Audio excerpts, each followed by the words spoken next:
ಶೀರ್ಷಿಕೆ Max the ಚೇಷ್ಟೆಯ ಮಂಗ ಮತ್ತು ಕಾಣೆಯಾದ ಬಾಳೆಹಣ್ಣುಗಳು. ಗಿಗಲ್ವುಡ್ ಕಾಡಿನ ಹೃದಯಭಾಗದಲ್ಲಿ ತಮಾಷೆಯ ಪುಟ್ಟ ಮಂಗ ಮ್ಯಾಕ್ಸ್ ವಾಸಿಸುತ್ತಿತ್ತು. ಅವನು ತಮಾಷೆಗಳನ್ನು ಪ್ರೀತಿಸುತ್ತಿದ್ದನು. ಪ್ರತಿದಿನ ಮ್ಯಾಕ್ಸ್ ಮರಗಳಿಂದ ತೂಗಾಡುತ್ತಿದ್ದನು, ಹಾದುಹೋಗುವ ಪ್ರಾಣಿಗಳ ತಲೆಯ ಮೇಲೆ ಸಣ್ಣ ಓಕ್ ಹಣ್ಣುಗಳನ್ನು ಬೀಳಿಸುತ್ತಿದ್ದನು, ಆದರೂ ಇತರರಿಗೆ ಓಡಾಡಲು ದಾರಿಗಾಗಿ ಬಳ್ಳಿಗಳನ್ನು ಕಟ್ಟುತ್ತಿದ್ದನು. ಆದರೆ ಇಡೀ ಕಾಡಿನಲ್ಲಿ ಮ್ಯಾಕ್ಸ್ಗೆ ಅತ್ಯಂತ ಪ್ರಿಯವಾದ ವಿಷಯವೆಂದರೆ ಬಾಳೆಹಣ್ಣುಗಳು. ಒಂದು ಬಿಸಿಲಿನ ಬೆಳಿಗ್ಗೆ ಮ್ಯಾಕ್ಸ್ ಎಚ್ಚರಗೊಂಡು ತನ್ನ ತೋಳುಗಳನ್ನು ಚಾಚಿ ಮುಗುಳ್ನಕ್ಕನು.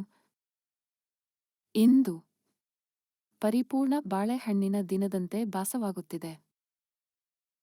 ಅವನು ತನ್ನ ರಹಸ್ಯ ಬಾಳೆಹಣ್ಣಿನ ಸಂಗ್ರಹಕ್ಕೆ ಬಂದನು. ಅಲ್ಲಿ ಇರುವ ಎಲ್ಲ ಬಾಳೆಹಣ್ಣುಗಳು ಕಾಣೆಯಾಗಿದ್ದವು. ನನ್ನ ಬಾಳೆಹಣ್ಣುಗಳನ್ನು ಯಾರು ಕದ್ದರು? ಮ್ಯಾಕ್ಸ್ ಕೂಗಿದನು. ಅವನು ಪೆನ್ನಿ ಗಿಳಿ ಬಳಿಗೆ ಓಡಿದನು. ಪೆನ್ನಿ, ನನ್ನ ಬಾಳೆಹಣ್ಣುಗಳನ್ನು ಯಾರು ತೆಗೆದುಕೊಂಡರು ಎಂದು ನೀವು ನೋಡಿದ್ದೀರಾ? ಎಂದು ಕೇಳಿದನು. ಪೆನ್ನಿ ಮುಗುಳ್ನಗುತ್ತಾ, ಇಲ್ಲ, ನಂಗೊತ್ತಿಲ್ಲ, ಆದರೆ ಹ್ಯಾರಿ ನೀರಾನೆಯ ಬಳಿ ವಿಚಾರಿಸಿ. ಅವನಿಗೆ ತಿಂಡಿಗಳು ತುಂಬಾ ಇಷ್ಟ, ಅವನು ತಕ್ಕೊಂಡಿರಬಹುದು ಎಂದು ಹೇಳಿದಳು. ತಕ್ಷಣ ಮ್ಯಾಕ್ಸ್ ಹ್ಯಾರಿ ನೀರಾನೆಯ ಬಳಿಗೆ ಓಡಿಹೋದನು. ಹ್ಯಾರಿ, ನೀನು ನನ್ನ ಬಾಳೆಹಣ್ಣುಗಳನ್ನು ತೆಗೆದುಕೊಂಡೆಯಾ ಎಂದು ಕೇಳಿದನು. ಹ್ಯಾರಿ ನಗುತ್ತಾ, ಬಾಳೆಹಣ್ಣುಗಳು? ಇಲ್ಲ ಇಲ್ಲ, ನನಗೆ ಕಲ್ಲಂಗಡಿಗಳು ಮಾತ್ರ ಇಷ್ಟ, ನಿನ್ನ ಬಾಳೆಹಣ್ಣು ನಾನು ತಕೊಂಡಿಲ್ಲ ಎಂದು ಹೇಳಿದನು. ಮ್ಯಾಕ್ಸ್ ತಲೆ ಕೆರೆದುಕೊಂಡು ಎಂದು ನೆಟ್ಟುಸಿರು ಬಿಟ್ಟನು. ನಂತರ ಮ್ಯಾಕ್ಸ್ ಟೀನಾ ಆಮೆ ನಿಧಾನವಾಗಿ ನಡೆದುಕೊಂಡು ಬರುತ್ತಿರುವುದನ್ನು ನೋಡಿದನು. ಟೀನಾ, ನೀನು ನನ್ನ ಬಾಳೆಹಣ್ಣುಗಳನ್ನು ನೋಡಿದ್ದೀಯಾ? ಬೆಳಿಗ್ಗೆ ಇಂದ ಕಾಣುತ್ತಾ ಇಲ್ಲ ಎಂದು ಹೇಳಿದನು. ಟೀನಾ ಮುಗುಳ್ನಕ್ಕು, ಓಹ್ ಇಲ್ಲ ಮ್ಯಾಕ್ಸ್, ಇವತ್ತು ನಾನು ಉಪವಾಸ ಮಾಡ್ತಾ ಇದ್ದೀನಿ, ನಿನ್ನ ಬಾಳೆಹಣ್ಣು ನಾನು ತಕೊಂಡಿಲ್ಲ ಎಂದಳು. ಮ್ಯಾಕ್ಸ್ ನಿರಾಶೆಗೊಂಡು ಮರದ ಕೆಳಗೆ ಕುತ್ಕೊಂಡು ನನ್ನ ಬಾಳೆಹಣ್ಣು ತಕೊಂಡು ಹೋದೋರು ಯಾರು ಅಂತ ಯೋಚನೆ ಮಾಡ್ತಾ ಇದ್ದ. ಮ್ಯಾಕ್ಸ್ ಆ ಕಡೆ ಈ ಕಡೆ ನೋಡುವಾಗ ಬಾಳೆಹಣ್ಣಿನ ಸಿಪ್ಪೆಗಳು ಪೊದೆಗಳ ಬಳಿ ಬಿದ್ದಿರೋದು ಕಂಡಿತು. ಅವನು ಅಲ್ಲಿಗೆ ಮೆಲ್ಲನೆ ನಡೆದು ಹೋಗುತ್ತಾ ಎಲೆಗಳನ್ನು ಪಕ್ಕಕ್ಕೆ ತಳ್ಳುತ್ತಾ ಸದ್ದಿಲ್ಲದೆ ನುಸುಳುತ್ತಿದ್ದನು.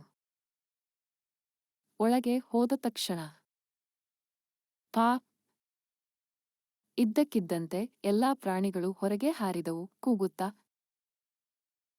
Surprise Max!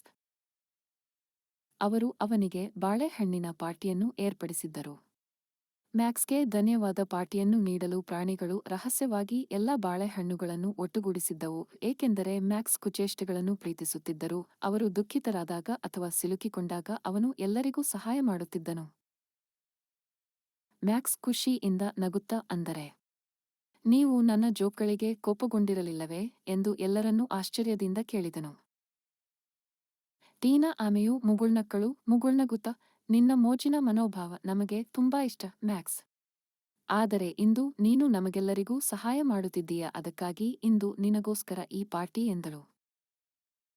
ಎಲ್ಲರೂ ಒಟ್ಟಿಗೆ ನಕ್ಕರು ಮತ್ತು ಮ್ಯಾಕ್ಸ್ ಹೇಳಿದನು, ಇನ್ನು ಮುಂದೆ ನನ್ನ ತಮಾಷೆಗಳು ಇನ್ನಷ್ಟು ಮೋಜಿನಿಂದ ಕೂಡಿರುತ್ತವೆ, ಆದರೆ ಎಂದಿಗೂ ಕೆಟ್ಟದಾಗಿರುವುದಿಲ್ಲ. ಬಾಳೆಹಣ್ಣಿನಿಂದ ತುಂಬಿದ ಪರಿಪೂರ್ಣ ದಿನದಂದು ಸೂರ್ಯ ಮುಳುಗುತ್ತಿದ್ದಂತೆ ಕಾಡು ಎಲ್ಲೆಡೆ ನಗುವ ಮತ್ತು ಬಾಳೆಹಣ್ಣಿನ ಸಿಪ್ಪೆಗಳು ಹಾರಾಟದ ಪ್ರತಿಧ್ವನಿ ಕೇಳಿಸಿತು. ಕಥೆಯ ನೀತಿ: ತಮಾಷೆಯಾಗಿರುವುದು ಮೋಜಿನ ಸಂಗತಿ, ಆದರೆ ಸ್ನೇಹಿತರೊಂದಿಗೆ ಸಂತೋಷವನ್ನು ಹಂಚಿಕೊಳ್ಳುವುದು ಎಲ್ಲಕ್ಕಿಂತ ಉತ್ತಮವಾದ ಭಾವನೆ.